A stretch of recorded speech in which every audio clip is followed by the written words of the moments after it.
السلام علیکم دوستو، ویلکم ٹو جی ایم کے ٹاکس۔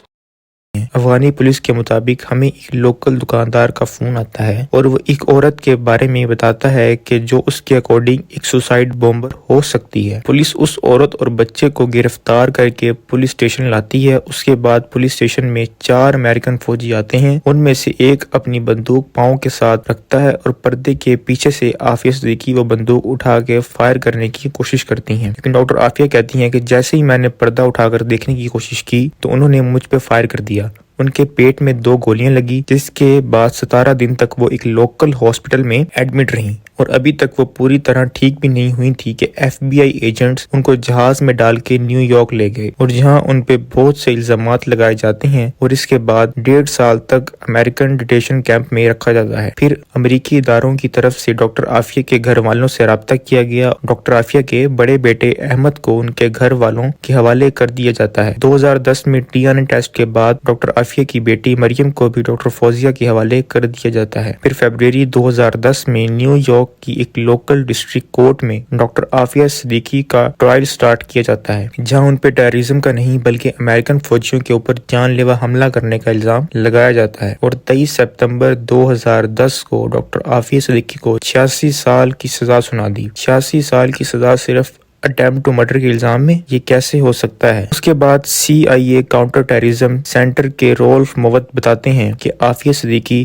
القاعدہ ٹیررسٹ لسٹ میں ٹاپ 4 پہ تھی اور ان کو دیکھتے ہی مار دینے کے یا زندہ گرفتار کرنے کے آرڈرز تھے۔ ان کے مطابق ڈاکٹر عافیہ ٹیررسٹ تو تھیں ہی، لیکن ساتھ ہائی انٹیلیجنس کا نالج بھی رکھتی تھیں اور اس کے علاوہ وہ جانتی تھیں کہ امریکہ میں چیزیں کیسے کام کرتی ہیں۔ القاعدہ عافیہ کے تھرو اپنی اسٹوڈنٹس اور آپریٹرز امریکہ میں بڑے آرام سے لانچ کر سکتا تھا، جبکہ عافیہ صدیقی کے ٹیررسٹ ہونے کا کوئی بھی پروف امریکن ایجنسی کے پاس نہیں تھا، تو کوئی بھی کورٹ ان کے کیس کو بڑے آرام سے ڈسمس کر دیتی۔ اس وجہ سے ڈاکٹر عافیہ صدیقی کو امریکن آرمی پہ اٹیک کے کیس میں فریم کر کے ایک لوکل امریکن کورٹ کی مدد سے 86 سال کی سزا سنا دی گئی، جبکہ کورٹ میں پیش کیے جانے والے سارے پروفز ڈاکٹر عافیہ کی فیور میں تھے۔ ڈاکٹر عافیہ صدیقی 20 سال سے FMC کسوال جیل میں سزا کاٹ رہی ہیں، جہاں باہر کی دنیا سے ٹوٹلی کٹ آف ہیں، اور وہاں ڈاکٹر عافیہ صدیقی کے پاس وہ رائٹس بھی نہیں ہیں جو ان کے ساتھ باقی قیدیوں کے پاس ہیں۔ ان کو بھیجے ہوئے ای میلز، لیٹرز بھی ان کو نہیں پہنچائے جاتے۔ مئی 2023 جب عافیہ صدیقی کی بڑی بہن فوزیہ صدیقی ان سے ملنے گئی تو ان کی حالت بہت خراب تھی۔ ان کے سامنے دانت ٹوٹے ہوئے تھے اور ان کے چہرے پہ تشدد کے نشانات تھے۔ فزیکل اور سائیکولوجیکل ایبیوز کی وجہ سے ان کی صحت بھی بہت خراب ہو گئی تھی۔ عافیہ صدیقی کو فون پہ ان کے بچوں کی پکچرز بھی دیکھنے کی اجازت نہیں دی گئی، اور ان کا چھوٹا بیٹا سلیمان جو اس ٹائم 6 مہینے کا تھا،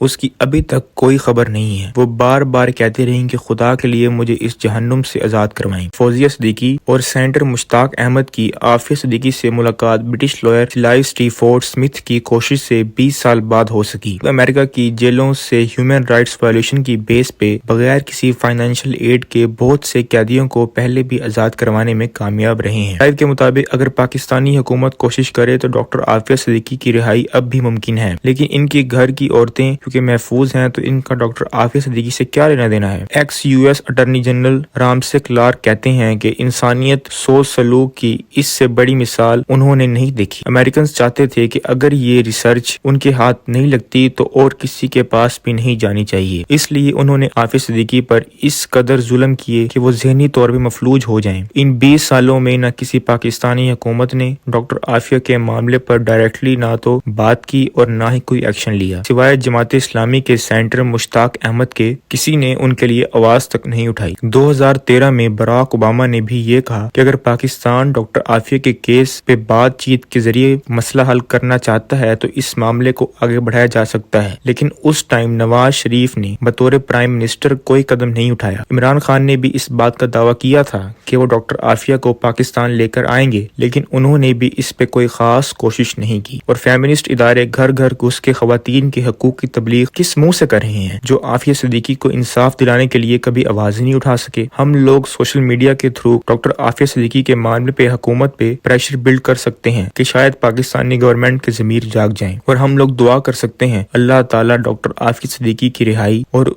ان کی پاکستان واپسی کے لیے کی جانے والی ان کی بہن کی کوششوں کو کامیاب کریں۔ امید ہے آپ کو یہ ویڈیو پسند آئی ہوگی۔ اس طرح کی مزید ویڈیوز دیکھنے کے لیے میرے چینل کو سبسکرائب کریں۔ اللہ حافظ۔